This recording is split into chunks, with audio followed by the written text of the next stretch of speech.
ফার্স্টে চিকেন নিয়ে নিয়েছি। এখানে একটা ম্যারিনেটের জন্য আমি পুরো মশলাগুলোকে মিশিয়ে নিয়েছি, মিশিয়ে রাখলে খুব ভালো হয়। এখানে আছে বলে দিচ্ছি কি কি। এখানে সোয়া সস আছে, চিলি সস আছে, ভিনিগার আছে, ব্ল্যাক পেপার মানে মরিচ, আর হচ্ছে নুন আছে, আর হচ্ছে আদা রসুন বাটা এটার মধ্যে দিয়েছি, আর কিছু নেই। এই কটা জিনিস দিয়ে আমি ম্যারিনেট করব। আর লাগবে হচ্ছে ডিম, আর একটু তেল দিয়েছি, তেল দিলে ম্যারিনেশনটা খুব ভালো হয়। ডিম ভেঙে দেব, একটা ডিম, যেহেতু আমার বেশি মাংস আছে তাই জন্য 2টো ডিম লাগবে আমার, আর হচ্ছে 2টো ডিম।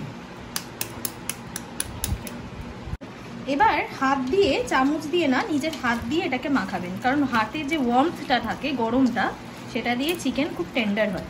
আমি একবার নুন দিয়েছিলাম, তাও আরেকবার একটু নুন দিলাম, কারণ নুনটা হয়তো কম হতে পারে, তাই জন্য নুন দিয়ে দিলাম। এটা হচ্ছে অ্যারোরুট। অ্যারোরুটটা মোটামুটি 2 চামচ কি 3 চামচ আমি মেশাবো। 2 চামচটাকে মিলিয়ে দেখি। ময়দা নিয়েছি 1 কাপ, আমার লাগবে না, যতটা হয়তো আমি কর্নফ্লাওয়ার নিয়েছি বা অ্যারোরুট নিয়েছি সেই অনুযায়ী আমি নিজের মতো আন্দাজে দিয়ে দিচ্ছি। এটা দেওয়া হয় বাইন্ডিংয়ের জন্য, যাতে এই ডিম বা মশলাগুলো যাতে বাইন্ডেড হয়ে এই চিকেনের মধ্যে থেকে যায়। তেলটা গরম করা হয়েছে, বেশ ভালো করে একটু দেখবেন যে তেলটা গরম হয়েছে, তারপরে কিন্তু একটা একটা করে দেওয়া হবে, ঠিক আছে? আমি মোটামুটি এতগুলো দিতে পেরেছি, আমাদের যে ফ্ল্যাট এন্ড করাটা, তাই জন্য ফ্ল্যাট এন্ড করাতে সব থেকে ভালো হয়, তো এরকম ভাবেই করতে হবে। এই দেখুন চিকেনটা ভাজা হয়ে গেছে, খুব ভালো করে অত না ভাজলেও হবে, মোটামুটি যাতে 70%-এর মতো হয়ে যায় তাহলেই হবে। এবার আমি কড়াই তেল দিয়ে দিয়েছি, তেলটা গরম হয়ে গেছে। আমি প্রথমে দিচ্ছি আদা, রসুন আর এই যে লঙ্কা, এই 3টে জিনিসকে সবার আগে আমরা দিয়ে দিচ্ছি। এটা মোটামুটি ভাজা হয়ে গেছে, 2 মিনিটের মতো আমি নাড়িয়ে নিয়েছি। এবার আমি দেখুন পেঁয়াজটাকে কিভাবে কেটেছি, এইভাবে তোমাকে চৌকো চৌকো করে আপনাদেরকে কাটতে হবে, কেটে আমি দিয়ে দিচ্ছি।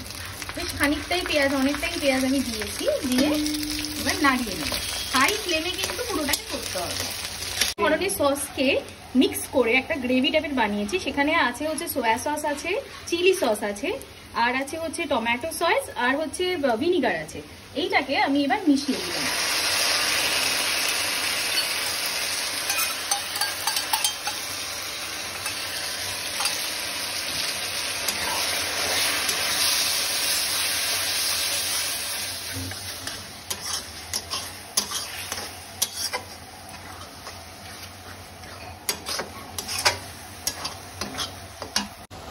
এবার আমি ডাইস করে রাখা ক্যাপসিকাম এখানে দিয়ে দিচ্ছি।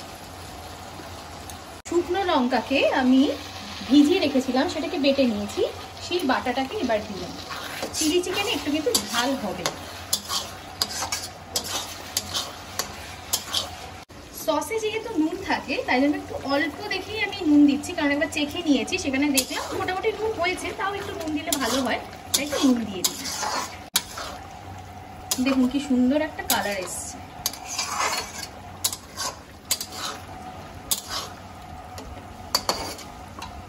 গ্রেভির জন্য আমি একটু জল দিচ্ছি, এটা আপনি ঠান্ডা জলও দিতে পারেন, ওরকম কোনো ব্যাপার নেই। চিকেনে যেরকম গরম জল দিতে হয় ওরকম জন্য আমি ঠান্ডা জলই দিচ্ছি।